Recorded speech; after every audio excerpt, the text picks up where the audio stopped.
Hello, and welcome to the 105th episode of the But I'm Knitting podcast. My name is Ramona. I'm a knitter from Toronto, and welcome to my corner of the crafting world. So today, it looks a little bit different. I don't know why. I just decided I want to film sitting on the floor. I'll see how long my knees feel like they can't take it anymore. But let's get started, shall we? So today we've got no finished objects. We've got 2 works in progress, and I guess you can kind of say 2 new cast-ons. So I didn't get anything, so there's no stash enhancement. No worry about that.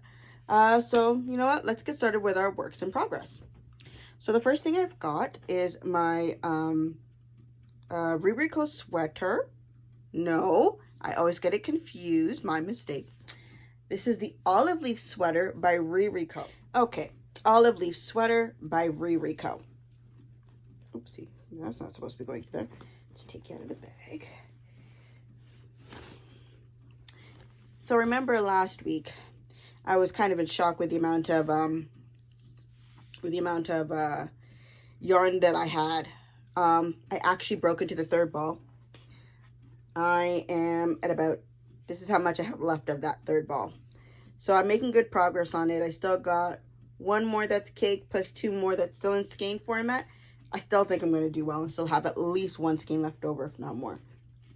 So, here is my olive leaf pullover. I don't know if you can see completely. So, it still doesn't have the sleeves. But there it is. I'm down, I think last time you had seen it, I was just if I turn it around, you might be able to see it better. I had just started the pattern repeat down there. Yeah. Can you see it? Hold on. These are all new angles for me to work at. Yep, so I had just made it to there, which is the very beginning of the pattern at the bottom of the sweater. So I'm almost finished. I have like 2 more rows of the bottom. Then I have to do some ribbing, and then I have to look at the instructions to see what else to do next. So it is coming along quite nicely. The yarn that I'm using for this, I got the label. I may try to put that aside. The yarn that I'm using for this one is Riverside Studio. They are a dyer in Canada. I believe it's in Wakefield, Quebec for this one. And the colorway is Salt and Pepper. Hold on. So, Riverside Studio, colorway, Salt and Pepper. It's a little bit of an adjustment for me because I decided to use my phone because that's the only thing I can get to stay balanced on this new surface. I usually use my iPad, but we'll try it out and see how well this works. So that's work in progress number 1. Let me just move my stitch mark, my progress keeper before I forget. Okay, progress keeper has been moved. Let's put this aside.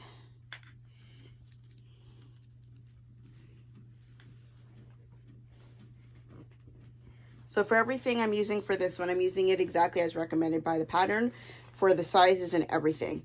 No, I didn't do a gauge swatch, but it's a slightly oversized sweater. It's not a... I think it's a positive E sweater, so it should be perfectly fine. I'm not too worried about that. So my next work in progress are... don't really have a name. It's a pattern I was coming up with. And I realized once I tried it on, I think last week at some point, it's a little bit too tight.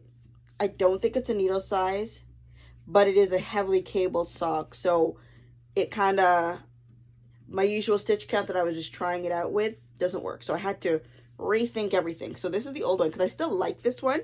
I can still get my foot into it, but it's just not as comfortable, so to speak. So I'll just show it off. I love this yarn, but so it's this one. I'll show you the one of the new cast-ons kind of is a revamp of this one to make it actually work. So it's right here. So last time you had seen, if I just flip it up above, I was about there. I just did a little bit of the heel. I'm probably of the foot, sorry, and I'm probably, I'd say about halfway done with the foot itself. So soon I'll have at least 1 sock done, and I'm still keeping these. I don't care. I love them still. I love the color. I wish I don't know if I wrote down the dye I used for it, but either way, it's such a gorgeous color. I want to dye this one again if I ever have the opportunity. So that's that. So this one now, this is me trying to revamp that patterns in a method that works. So for this one, this is not the beginning of the sock. This is just a swatch attempt. So the funny thing is, this yarn is some of the oldest yarn that I've had in my collection. This is from Knit Picks. I think it's the something to do with Sunshine is the name of the colorway for this one. So yeah, one of the oldest yarns I have in my collection. I still have it, haven't finished it off. So I attempted another variation, and this is the one that I'm using. The variation that I did for this one is what I'm using for the new one. I wrote everything up as of yet. I'm just trying to finish a sock so that I can actually get to show it. So I will show you what I have done for that so far. Put this down over here. As of yet, I pulled out another oldie but a goodie for yarn. I've had this yarn for a long time, and I remember where I purchased it from. Hold on. I gotta actually, did I put it in here? No, I did not. Sorry, I thought I had put it on my Ravelry, but I did not. I'm attempting to still use my Ravelry. It's been a while. Hold on a second. So this yarn is a skein that I've had for quite some time. I got it from Unit in Toronto. Was it Unit? I think so. This is a while ago when it was still behind Honest Ed's. That's when I bought this one. So that tells you it's been quite some time that I've had this one. And I started stuff with it and I never liked it. And it's not the yarn, it's called I didn't like the project. And so I just wound it off and just threw it into the back of my stash. But I was looking for a solid for this pattern and I pulled this out. I said, why not? So this is by Zen Yarn Garden. This base is called the Squishy Merino Nylon Fingering in the color Flamenco. Lucky for me, I kept that yarn in my, I recognized it as soon as I saw it. I knew for certain that I had put it into my Ravelry. So that's the yarn that I'm using. And I'll show you the progress that I've made so far for this. So I'm still on the leg. I am about to finish a second repeat for this one, and I like the way that it's turning out. It's nice. I really like it. I'm not going to do many in-depth pictures of it just yet, not until I get closer to finishing the sock. So I like the way that it's turning out. Right now I'm using a size 1.5 US needle, which I think is a 2.5, I think, millimeter wise is what I'm using for this. So, but the only other thing is I have not figured out, because I want to offer this in more than one size. That's the other thing I haven't figured out. So while I have everything written out for one size, I do not have it for other sizes. I'd have to figure out how to do that. I haven't figured out, because to me, it feels like it would change the pattern a lot, but we'll see. So that takes care of those. Now, put that back over here. My next one. Oh, and it even has a name already. I don't even know if I mentioned it on the last episode or not, but it even has a name. I know exactly what it's going to be called. I got my draft written up. I got everything ready for it. It's just figuring out the additional sizes for it and finishing off at least one sock. So my next one that I decided to work on is due to the fact that I was traveling somewhere over the weekend, and I needed something simple because I knew I would have to go on the bus for it. And I decided to go for something that I've had on my list of patterns that I wanted to do for quite some time. So I did. So put it this way, a little bit of complication, but not too much. And I really, really like it. So this is my new cast on. So the pattern that we're going to be discussing, Dreaming of Paris socks by Hohilo Catelli. The first time I saw these socks was on, Woolen Vine. She had it, she had done it last year, I think, and I just absolutely loved it. And I looked up the pattern, I got the pattern, and I determined I wanted to do the same colors. She had knitted over the summer. Maybe it was I don't even know. I saw it on Woolen Vine last year, and she had knitted, and I really liked it. And I love the colors that she had used for it, which were this almost the same ones as the designer did as well for the picture that she used for the pictures that she used in the pattern itself. So I decided I was going to go for the same thing.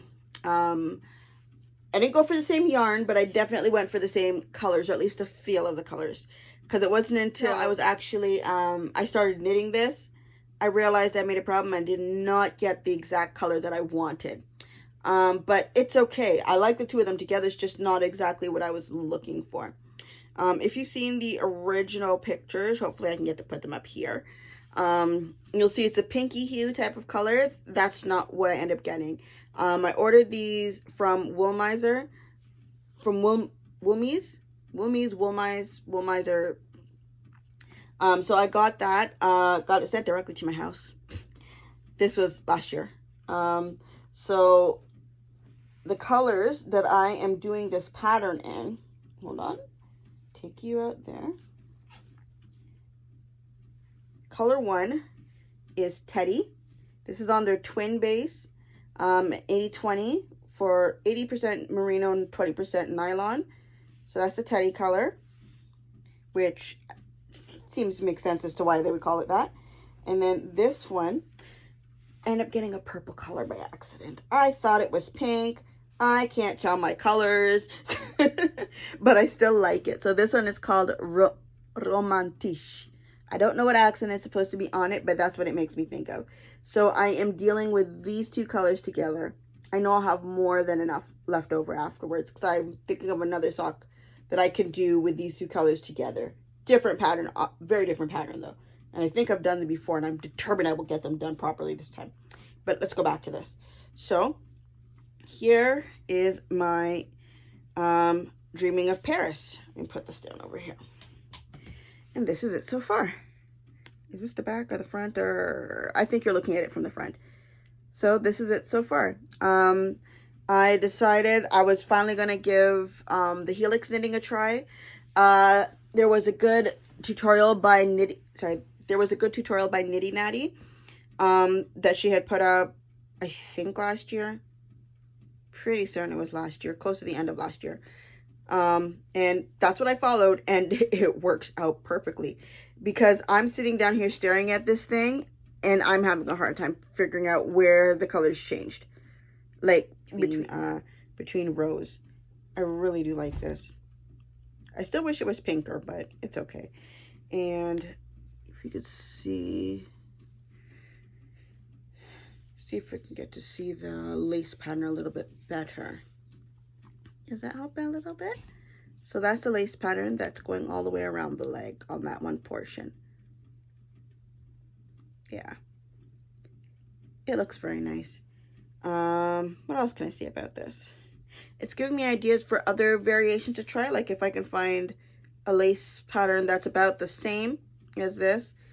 I could probably look through my Japanese stitch dictionary and kind of do the same thing again. We'll see for that. I have not decided what I'm going to do yet for that. Yeah. The only other thing I did is I realized I dropped down 1 or 2 needle sizes because I realized, technically speaking, most of the sock is in like almost vanilla or stockinette. And for me, I prefer a 64 stitch on a size 0 needle. This one is either a 1 or a 1.5. I'd actually have to go double check. Hold on. This sock, they say a size 1 US needle in with 72 stitches, I believe, or something like that. It's either 72 or 60. I know 60 is going to be way too small, and 72 is way too big. So I had to work out something in between, and I started going through other people's suggestions for other people who did this. And I don't understand why I didn't think of this. So after you finish the pattern, just reduce the amount of stitches you have. Duh. So that's exactly what I did. You can hardly tell. If I had realized it earlier, I would have probably done it like almost right underneath the lace section. But yeah. So hopefully these should fit. I'm trying to keep it, I guess, relatively long. I probably wanted about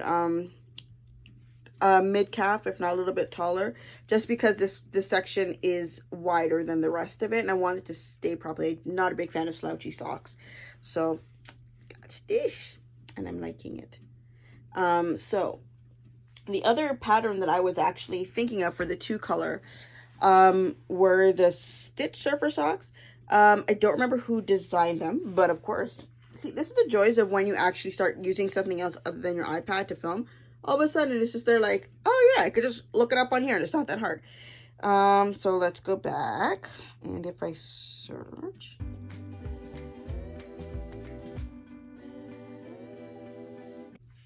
okay, so the other socks I was planning on knitting, with 2-color socks I was planning on knitting that I have not done in a while, are the stitch surfer socks. I've done 2 pairs. I love the look of them, but I was having an issue with it because because of the way that they're done toe-up. I'm not used to working with toe-up socks. So I had a hard time with doing the cast off. But since then I've done toe-up socks, and I've done pretty well with getting it to fit properly. It's just not my favorite method of knitting socks. But they turned out okay, and they fit okay. So now I've come to the conclusion, okay, so maybe I should give these socks a try again. I'm going to put up a picture of the ones that I already did. And yeah, maybe I'll try it. I don't know if I want to... It might be a little bit boring with 2 solids, though.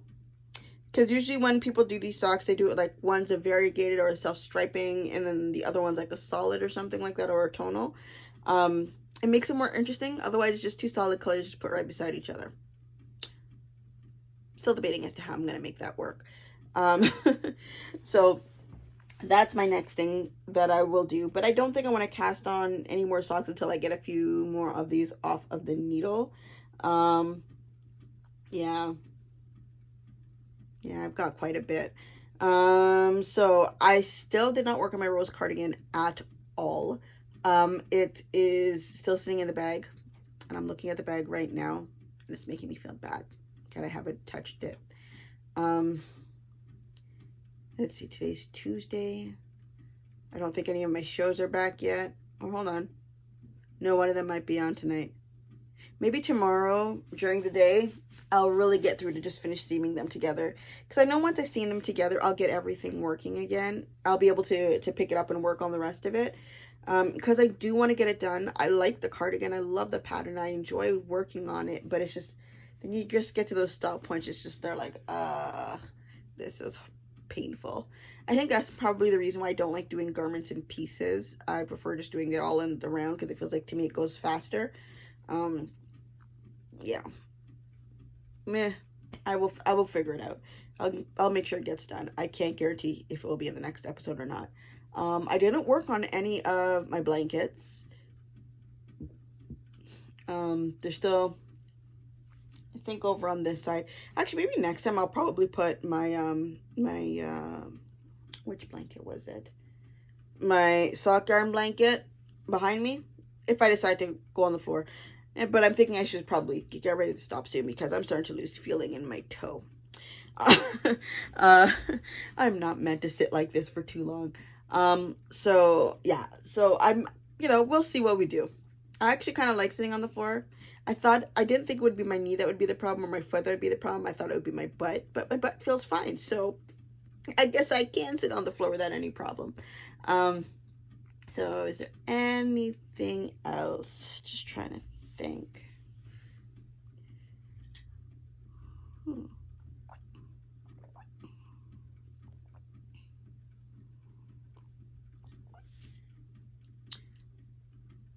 No, I do believe that is everything.